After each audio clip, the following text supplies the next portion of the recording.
I have been practicing this habit for a little over a year. This is not something that's new. You are tapping into programming that's already in your mind and body and now directing it back at yourself. You got to try this for 5 days. It's extraordinary. What's interesting is that we all talk about the importance of setting our day up because it's how it ends up. We talk about gratitude and meditation, and we know the extraordinary benefits of it. But I don't think anybody has truly amplified the fact that there is this dirty habit that we all have every single morning that is a part of your morning routine, unless you have weeded this out. And it is a habit of either ignoring yourself or beating the heck out of yourself every single morning in the mirror.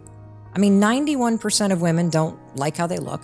50% of us can't even look at ourselves in the mirror. So you're basically just going to look at yourself in the mirror and you're going to ask yourself, what does that human being need from me today?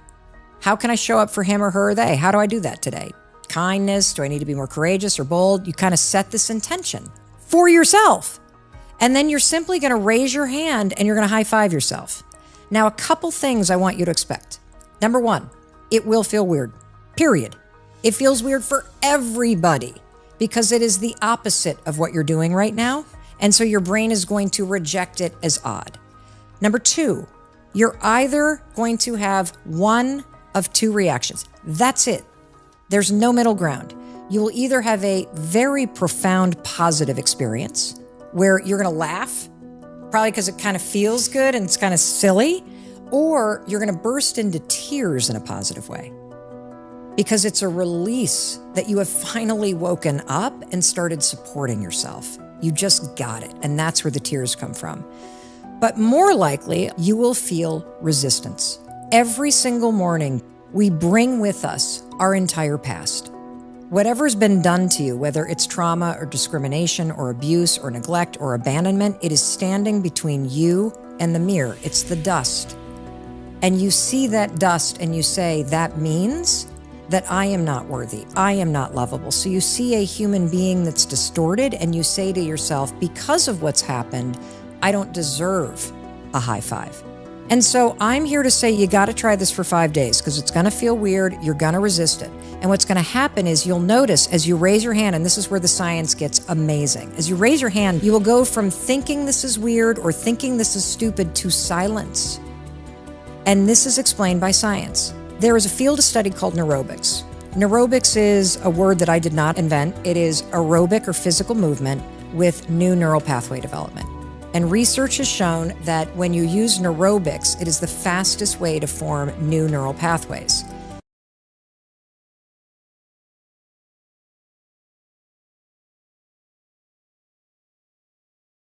So the way that you do it is you take an unexpected physical movement, like high-fiving yourself, something you've never done, and you marry it with a thought. Now here's where things get crazy cool. You've been high-fiving people your whole life. You've been receiving high fives your whole life. So Jay, when you high-five somebody, what are you communicating through the gesture? A feeling of connectedness, a feeling of support, a feeling of I'm congratulating you or celebrating you, a feeling of you've got this, like that kind of feeling. Yeah, completely. All of it is programmed in your subconscious brain. When you go to raise your hand to high five somebody, I can never high five Jay and go, Jay, I don't like you. You can't do it because the programming is already in your brain. So you cannot look at yourself in the mirror and think terrible things while you're high fiving yourself because your brain won't allow it. It is programmed to think something different. And as you repeat this every day, just 5 days, dear God, give me 5 days of doing this, you will override the critic and you will reprogram your mind to associate belief, love, encouragement, support, resilience with your own reflection. This is why I don't even see myself in terms of a body anymore. I see a human being that I love, that I support, just like I would a friend or a child that I love unconditionally. It's mind-blowing, but that's not all. So I talked to our pal, Dr. Daniel Amen. And this isn't even in the book. When you high-five somebody else, your brain drips dopamine. The reason why when you do this, even on a low morning, you get a boost in your mood and a little bit of clarity is you get a drip of dopamine by high-fiving yourself. Again, because the programming is already in your brain. You're just now turning it from everybody else and giving it to yourself. And there's a second thing that's super cool. You know, when you leave the bathroom, you feel kind of peppy, right? Let me tell you what that is. Your nervous system is encoded with celebratory energy. When you wave hello, you're raising your arms. When you cross a finish line, you raise your arms. When you hug somebody, you raise your arms. When you high five somebody, you raise your arms. When you do this every morning, especially when you're going through a challenging moment, your nervous system recognizes the celebratory gesture and gives you a jolt of energy. This is both common sense and science. How does your favorite sports team begin the game? By high-fiving each other to send yourself out into the game. But when researchers actually studied NBA teams, they could predict who's going to be the most successful teams at the end of the season and who's going to be at the bottom of the league based on one characteristic at the beginning of the season in the preseason. And that is, how many times does the team in the preseason do fist bumps, high fives, or pats on the back? And what they found is it's the teams that do that the most in the beginning have the winningest record. And the question is why? Well, the reason why is these gestures are more than gestures. They are symbols of trust and partnership. They build momentum. And so many of us are struggling in life with people-pleasing and guilt and all of these emotions because we have broken that partnership with ourselves. Yes.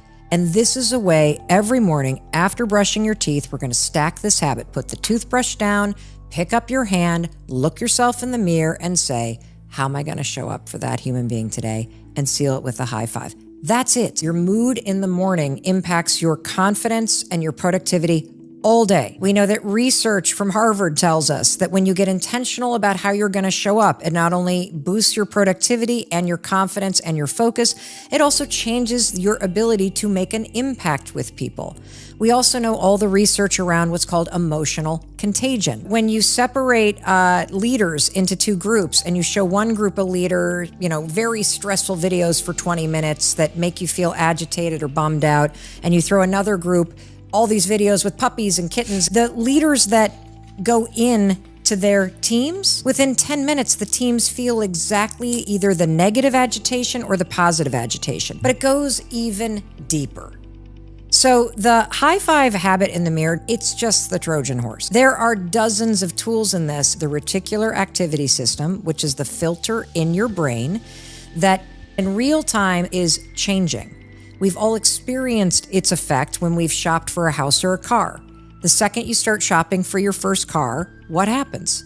You start seeing those cars that you're looking for everywhere. Everywhere. That's your RAS. You have a bouncer in your brain that has a massive job. And the job of your bouncer in your brain is to decide what gets into the prefrontal cortex, what passes through. There's only 4 things that actually get through automatically. Your name. We've all experienced it. Oh, did they say Jay? The second thing is any immediate threat. So like if you hear a loud noise, you'll kind of like duck. But there are loud noises all day that don't make you do that because the bouncer in your brain is blocking it out.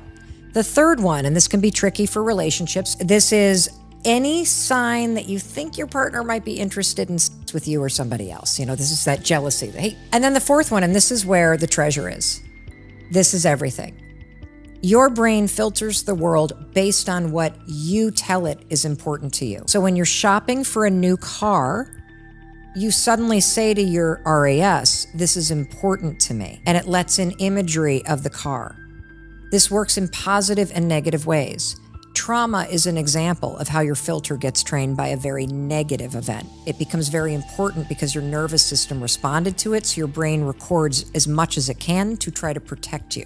A positive way is by writing out of your goals. They having visual and environmental triggers that keep these things front of mind. These are ways to train your brain for a positive effect. So one of the things that happens when you start to high five yourself and why it goes so much deeper even than the boost and the partnership is that what happens is you're now tapping into an entire field of research called behavioral activation therapy. If you don't know it, there's a very simple way to talk about it. It's called act like the person you want to become. And the reason why this is so important is we know thinking alone won't get you to change. You actually have to take the actions that change everything.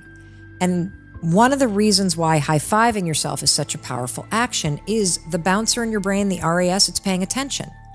when it suddenly sees you stop the beatdown and it sees you act differently,